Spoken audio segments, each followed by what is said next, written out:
আজ পবিত্র আশুরা বিশ্ব মুসলিম উম্মার জন্য অত্যন্ত গুরুত্বপূর্ণ ও ঘটনাবহুল একটি দিন। এই দিনের ফজিলতে পুরো মাসটিকেই সম্মানিত করেছেন মহান আল্লাহ। এমনকি এই মাসকে আল্লাহর মাস বলে ঘোষণা দিয়েছিলেন রাসূল সাল্লাল্লাহু আলাইহি ওয়াসাল্লাম। চলুন জেনে নেই কি কি ঘটেছিল এই দিনে। আশুরা শব্দটি এসেছে আরবি আশরাতুন শব্দ থেকে, যার অর্থ 10, অর্থাৎ মহরম মাসের 10 তারিখকেই বলা হয় আশুরা। ইমাম আল গাজালি থেকে বর্ণিত উমর রাদিয়াল্লাহু তাআলা আনহুকে জিজ্ঞেস করা হয়েছিল আশুরার দিন কেন এত গুরুত্বপূর্ণ। তিনি আশুরার দিনের বেশ কিছু ঘটনার তালিকা দেন, যেমন এই দিনে আল্লাহ আসমান, জমিন এবং লাউহে মাহফুজ সৃষ্টি করেন। আল্লাহ জিব্রাইল আলাইহিস সালামকেও এই দিনেই সৃষ্টি করেন। আশুরার দিনেই সৃষ্টি করা হয় আদম আলাইহিস সালাম ও হাওয়া আলাইহিস সালামকে। এছাড়াও এই দিনে আল্লাহ জান্নাত সৃষ্টি করেন এবং এই দিনেই পৃথিবীতে প্রথম বৃষ্টিপাত হয়। এই ঘটনাগুলো ছাড়াও বহু নবী রাসূলদের জীবনেও আশুরার দিনের গুরুত্ব অনেক বেশি। এই দিনে আল্লাহ মুসা আলাইহিস সালামকে ফিরআউনের হাত থেকে রক্ষা করেন। নূহ আলাইহিস সালামের নৌকা জুদি পর্বতে এসে থামে। এছাড়াও এই দিনে আল্লাহ ঈসা আলাইহিস সালামকে আসমানে তুলে নেন। তবে মুসলিমদের কাছে আশুরার সবচেয়ে গুরুত্বপূর্ণ দুটি ঘটনা হচ্ছে ফেরাউনের পতন ও রাসূল সাল্লাল্লাহু আলাইহি ওয়াসাল্লামের দৌহিত্র ইমাম হুসাইন রাদিয়াল্লাহু তাআলা আনহুর শাহাদাত। ঐতিহাসিকদের মতে খ্রিস্টপূর্ব 1500 থেকে 1400 অব্দের মধ্যে মিশরে আসেন মুসা আলাইহিস সালাম। সে সময় মিশরে ছিল একজন অত্যাচারী শাসক, যাকে কোরআনে বলা হয়েছে ফেরাউন।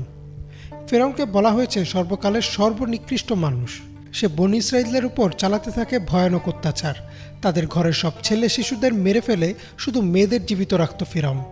আল্লাহর নির্দেশে যখন মুসা আলাইহিস সালাম ফিরআউনকে চ্যালেঞ্জ করেন, আজকের এই দিনেই অর্থাৎ মহরমের 10 তারিখে মুসা আলাইহিস সালামকে হত্যা করতে সৈন্য সমেত ফেরাউন তার পিছু নেয়। এই দিনেই মুসা আলাইহিস সালামের লাঠির আঘাতে সাগর 2 ভাগ হয়ে যায় এবং সেই পথে বনী ইসরাঈলরা নিরাপদে সাগর অতিক্রম করে, কিন্তু ফেরাউন ও তার সৈন্যবাহিনী পানিতে ডুবে যায়। এই ঘটনার স্মরণেই রাসূল সাল্লাল্লাহু আলাইহি ওয়াসাল্লামের আগমনের বহু আগে থেকেই আশুরায় রোজা রাখার প্রচলন শুরু হয়। দ্বিতীয় ঘটনাটি হচ্ছে রাসূল সাল্লাল্লাহু আলাইহি ওয়াসাল্লামের দৌহিত্র ইমাম হুসাইন রাদিয়াল্লাহু তাআলা আনহুর। মহরমের 10 তারিখ শুক্রবার 56 বছর বয়সে হুসাইন রাদিয়াল্লাহু তাআলা আনহুকে নির্মমভাবে শহীদ করা হয়।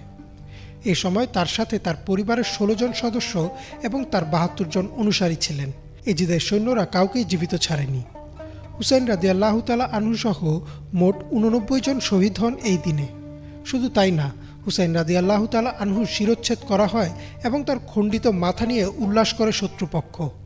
যে গালে রাসূল সাল্লাল্লাহু আলাইহি ওয়াসাল্লাম চুমু খেতেন, সে গালেই খুঁচিয়ে খুঁচিয়ে তার খণ্ডিত মাথাকে অসম্মান করা হয়। এই ঘটনার কারণেই আশুরার দিনটি একটি শোকের দিনও বটে। ইসলামের প্রথম দিকে আশুরায় রোজা রাখা ছিল ফরজ। পরবর্তীতে রমজানের রোজা ফরজ হওয়ার পর আশুরার রোজা ফরজ থেকে তুলে নেওয়া হয়। তবে এই দিনে রোজা রাখার জন্য বিশেষভাবে উৎসাহ দিয়েছেন রাসূল সাল্লাল্লাহু আলাইহি ওয়াসাল্লাম। মহান আল্লাহ আমাদের এই দিনের ফজিলত অনুযায়ী আমল করার তৌফিক দিন। ইমরান মাহমুদ, বাংলা ভিশন।